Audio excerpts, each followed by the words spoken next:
আজ আপনাদের নিয়ে যাব বর্ধমান শহরের এক ঐতিহাসিক জায়গায়। এই জায়গাতে আছে কুতুবউদ্দিন শের আফগানের সমাধি, পীর বাহারাম এর মাজার ও যোগী জয়পালের সমাধি। বর্ধমানের প্রতনচক এলাকায় এই দর্শনীয় স্থান দেখার জন্য বর্ধমান রেলওয়ে স্টেশন থেকে টোটো করে প্রতনচকে আসতে হবে।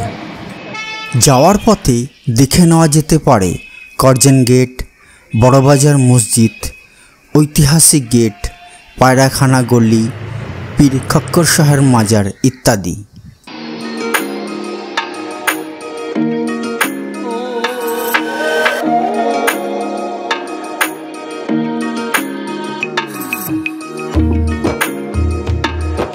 প্রতনচক এলাকার দক্ষিণ প্রান্তে এই ঐতিহাসিক স্থলটি।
বাইরের চত্বরটি ভালো করে দেখে নেওয়ার পর গেট পেরিয়ে ভিতরে প্রবেশ করলাম।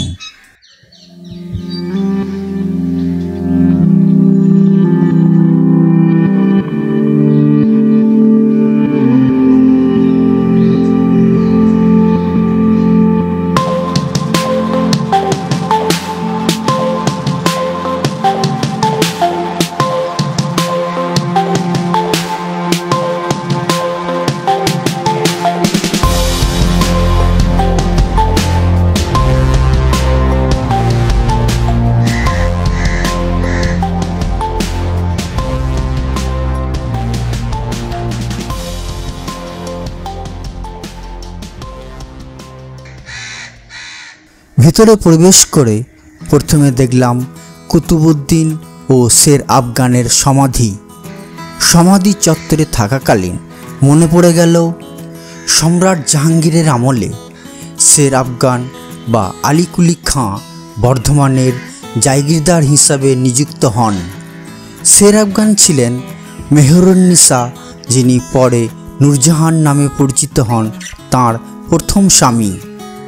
সেই সময় বাংলায় পাঠান শাসনকর্তারা একসঙ্গে হয়ে মোগল প্রাধান্য কমজোরি করতে চেষ্টা করতে থাকে। শের আফগান তাদের সঙ্গে যোগ দেন। তার ফলে জাহাঙ্গীর শের আফগানের ক্ষমতাচ্যুত করতে তাঁর ধাত্রীপুত্র কুতুবউদ্দিনকে বর্ধমানে পাঠান। বর্ধমান রেল স্টেশনের কাছে শের আফগান ও কুতুবউদ্দিনের মধ্যে যুদ্ধ হয়। 1610 খ্রিস্টাব্দে এই যুদ্ধে উভয়ই মারা যান। পীর বাহারামের পাশেই শের আফগান ও কুতুবউদ্দিনের স্মৃতিসৌধ নির্মাণ করা হয়। যদি তুমি একে হত্যা করতে পারো, মানে একে হত্যা করলেই মেন টার্গেট পাওয়া যাবে। তো এই ভদ্রলোক যখন নামাজ পড়ছিল সাক্ষীটা ছিল ওখানে, আমরা কাবার দিকে মুখ করে নামাজ পড়ি, তো ও তখন পেছন দিক থেকে এসে এর বক্কাঘাতে খঞ্জর চালিয়ে দেয়, হত্যা করে। বিরাট অন্যায় কাজ করেছে, এর মাপ নাই। এ তখন উঠে ওকে মারে, দুজনে লুটি করে একই যুদ্ধে মারা যায়। ওদের এনে এখানে কবর দেওয়া হয়। 1958 সালে এএসআই নেওয়ার পর 3টে ভাষায় লেখা। শোনা যায় নাকি যে এর ব্লাডে একটা কন্যা হয়েছিল যার নাম লাডলি বেগম বলে পরিচিত, লাহোর করাচিতে মা বেটির কবর আছে। শের আফগানের মৃত্যুর পর মেহরুন্নিসা বর্ধমানে বেশ কিছুদিন ছিলেন এবং কন্যা লাডলি বেগমের জন্ম দেন। পরে মেহেরুন্নেসা দিল্লিতে তাঁর পিতা গিয়াসউদ্দিনের কাছে চলে যান। 1611 খ্রিস্টাব্দে মেহেরুন্নেসাকে জাহাঙ্গীর বিবাহ করেন এবং নূরজাহান নাম হয়। কুতুবউদ্দিন ও শের আফগানের সমাধির পাশে আছে সুফি সেন্ট পীর বাহরাম এর মাজার। পীর বাহরাম ছিলেন আন্তর্জাতিক খ্যাতিসম্পন্ন পীর দরবেশ হাজি সাক্কা বাবা বা পীর বাহরাম সাক্কা। তিনি পারস্যের তাবলিগ শহরে জন্মগ্রহণ করেন। তিনি ছিলেন বহু জ্ঞানের অধিকারী, কবি এবং সুসাহিত্যিক। ওনার অনেক কবিতা ফার্সিতে লেখা আছে। তিনি হজে গিয়েছিলেন। হজ থেকে ফিরে মানব সেবায় মনোনিবেশ করেন। তিনি মরুভূমির বুকে ক্লান্ত পথিকদের জলপান করানো শুরু করেন। মক্কা থেকে নাজাফ পর্যন্ত রাস্তায় মশাকে জল ভরে মানুষকে জলদান করতেন। মানুষজন তাকে বাহরাম সাক্কা অর্থাৎ জলদানকারী মানব বলতেন। তিনি তীর্থ ভ্রমণে বেরিয়ে ভারতবর্ষে আসেন। প্রথমে এলেন দিল্লিতে। দিল্লির আগ্রাতেও তিনি পথিকদের জলদান করতেন। দিল্লি থেকে তিনি গিয়েছিলেন শ্রীলঙ্কায়। শ্রীলঙ্কা থেকে ফেরার পথে বর্ধমানের এই পুরাতনচক এলাকায় এলেন।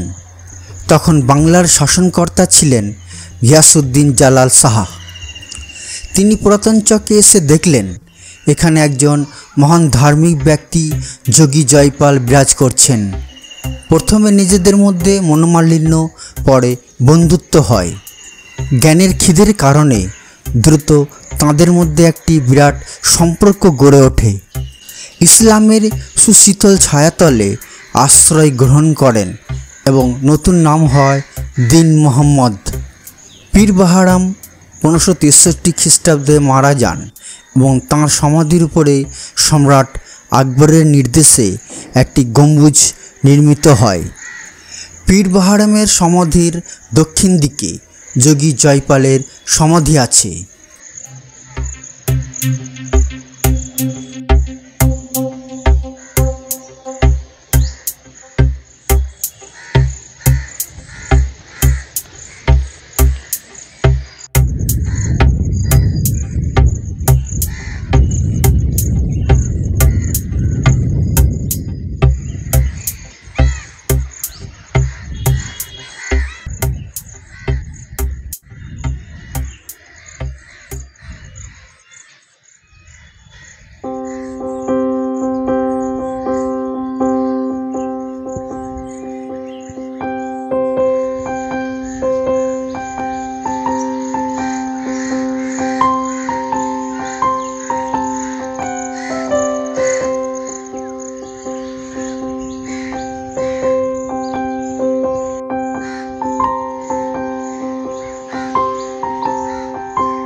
ওষুধ দান, বস্ত্র দান, অন্নদান সবই ভালো।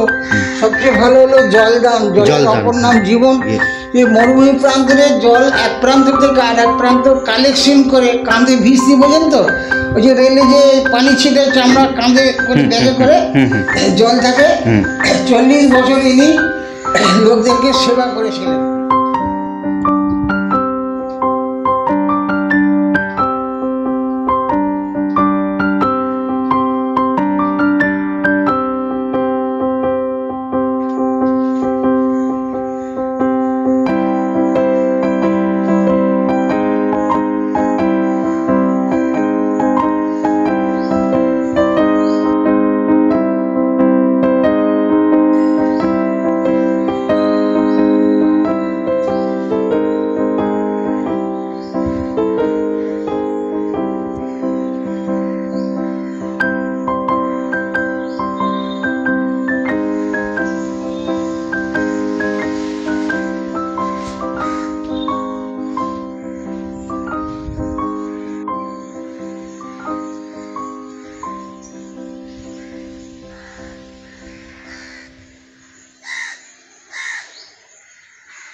বেরিয়ে যাচ্ছি।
বর্ধমান শহরের এই ঐতিহাসিক স্থান যা এসআই এর আন্ডারে আছে দেখার মতো।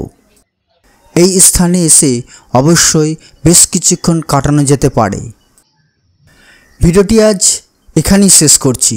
আমার ভিডিওটি যদি আপনাদের ভালো লাগে অবশ্যই বেশি বেশি করে শেয়ার করবেন, কমেন্ট করবেন, সাবস্ক্রাইব করবেন। ধন্যবাদ।